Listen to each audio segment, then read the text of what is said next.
What happens when the toughest roles in old Hollywood were played by men who didn't have to pretend? Not publicity-sheet swagger, not gym-built muscles under studio lights, but the kind of quiet hardness you only get from coal-dust lungs, battlefield scars, busted knuckles, and stubborn will. Tonight, we're digging into 10 legends whose real lives were harsher, braver, and stranger than the movies ever showed. One of them was so formidable that the studio toned down his true story because audiences wouldn't believe it. And if you think these guys were all talk, wait until you hear what happened at a 12-hour race when one star drove with his foot in a cast, and still nearly won. 1. Audie Murphy. He didn't look like a bruiser. He didn't sound like one either. Audie Murphy was 5 feet 5 inches, soft-spoken, almost boyish. Directors kept saying the same thing. He's too gentle for action. And yet the quiet kid from Texas was, by any sober measure, the most dangerous man to ever stand in front of a Hollywood camera. Before he learned to hit his mark, Murphy learned to hold a line under fire. When he climbed onto a burning tank destroyer in France and single-handedly held off a German force for nearly an hour, then led a counterattack while wounded.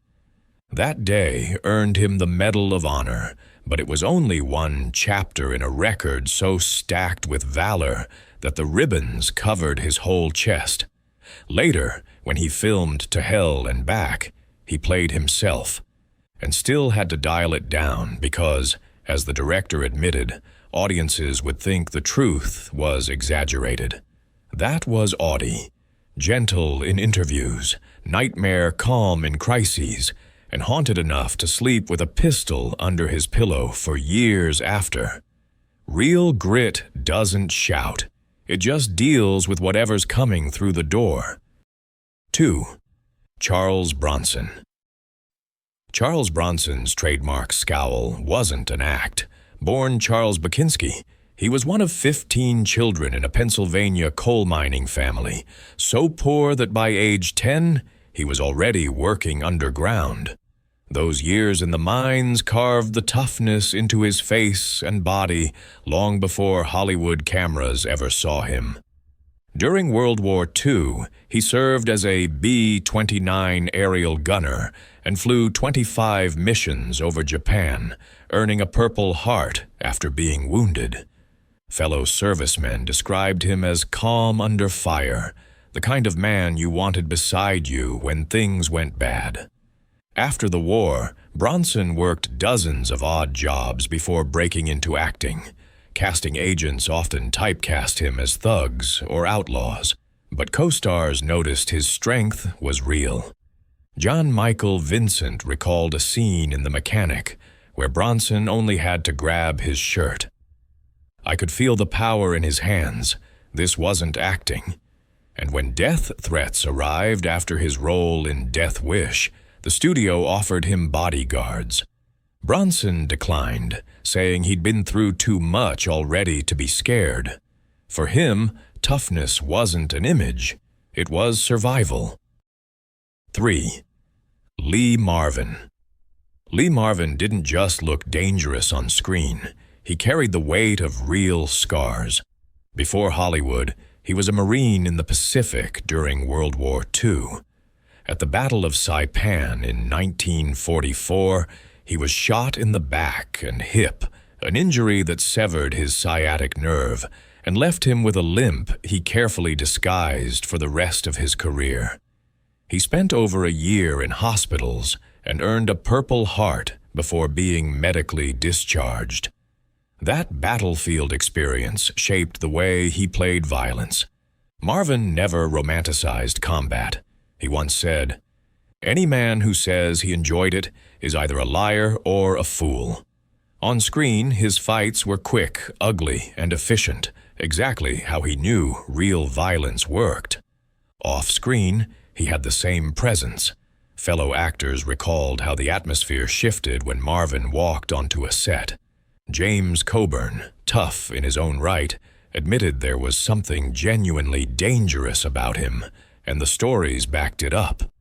While filming in Oregon, Marvin got into a bar fight with a whole group of lumberjacks. Witnesses said he held his own until the police showed up, then arrived on set the next morning, bruised but ready to work. What made Marvin unique was the mix of grit and depth. He could down a bottle with the crew, then spend hours talking about literature or philosophy. His experiences gave him a gravitas few actors could fake. When Lee Marvin threatened someone on screen, audiences believed it, because he was a man who had already lived through the real thing. 4. Steve McQueen. Steve McQueen wasn't Hollywood's king of cool because of marketing.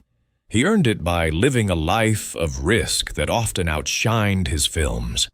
After a rough childhood, he joined the Marines in 1947, where his rebellious streak landed him in the brig more than once.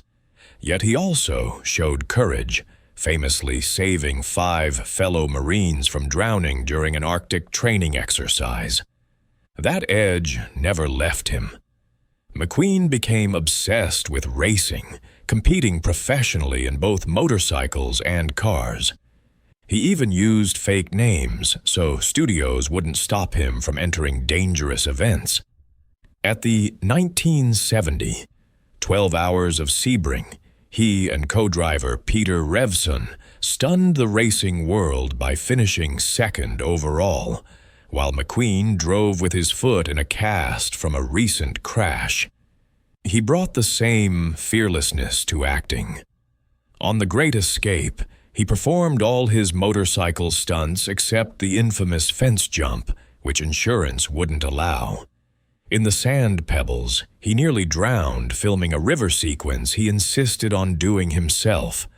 Directors often said the hardest part wasn't getting McQueen to do stunts. It was stopping him from risking his life for a shot. Even off set, he carried himself with the same quiet danger. When told the Manson family had put him on a hit list, McQueen didn't hire bodyguards. He simply started carrying a loaded pistol everywhere he went. For him, toughness wasn't a role. It was the way he lived. 5. Kirk Douglas. Kirk Douglas built his career on intensity, but it was grounded in a lifetime of resilience. Born Isur Danielovich to poor immigrant parents, he grew up in poverty so extreme that he sold snacks to mill workers just to help feed his family. Wrestling became his way out, earning him a college scholarship and teaching him the grit that later defined his screen presence. During World War II, Douglas served in the Navy as a communications officer on a submarine chaser. The job was grueling and dangerous, and he left the service with injuries that earned him a medical discharge. That toughness carried into Hollywood, where directors often described him as a force of nature. On Spartacus, he clashed fiercely with Stanley Kubrick, refusing to back down, and eventually using his star power to ensure the film broke the Hollywood blacklist by crediting writer Dalton Trumbo. His resilience showed off-screen, too. In 1991, Douglas survived a helicopter crash that killed 2 others, suffering serious back injuries. Just 5 years later, a stroke robbed him of his speech. But he fought through therapy until he could speak again, even writing a book about the ordeal.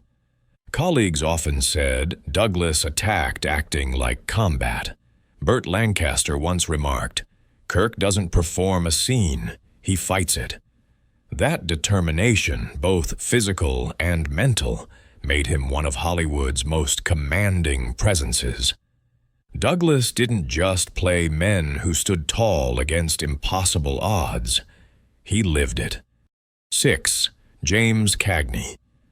At just 5 feet 5 inches, James Cagney didn't look like a Hollywood tough guy, but anyone who knew his background understood he was the real deal. Growing up on New York's Lower East Side, he learned to fight simply to survive. Boxing was part of his youth, not as a hobby, but as a necessity in a neighborhood where being small meant being fast, sharp, and fearless. That training showed up on screen. Cagney's fight scenes were different from the theatrical brawls of the era. They were short, sudden, and brutally efficient, just like the street fights he'd lived through. Directors noticed. Raoul Walsh, who shot White Heat, once said Cagney threw punches on screen better than any actor because he'd thrown plenty off screen. But Cagney wasn't just a scrapper. He was also a trained dancer, which gave him agility, balance, and explosive movement that made his fight scenes feel authentic. It's why he could shift seamlessly between graceful tap routines and violent outbursts. His co-stars often found out the hard way how real his intensity was, most famously when actress Mae Clarke got a grapefruit smashed into her face in The Public Enemy. Offset, Cagney had the same quiet reputation. He didn't brag about toughness, but everyone knew he could handle himself. Once asked about it in later years, he simply said, "When you grow up my size where I did, you either learn to fight or you get used to lying on the ground." 7. John Wayne. John Wayne's myth is so loud that the man inside it often gets lost. But talk to stuntmen and crew members, and another picture emerges. He insisted on doing more of his own punishing stunts than a star of his stature ever needed to. Even after lung surgery in 1964 that removed a lung and several ribs due to cancer, he was back in the Sons of Katie Elder just months later, throwing himself into action scenes that would have sidelined most actors.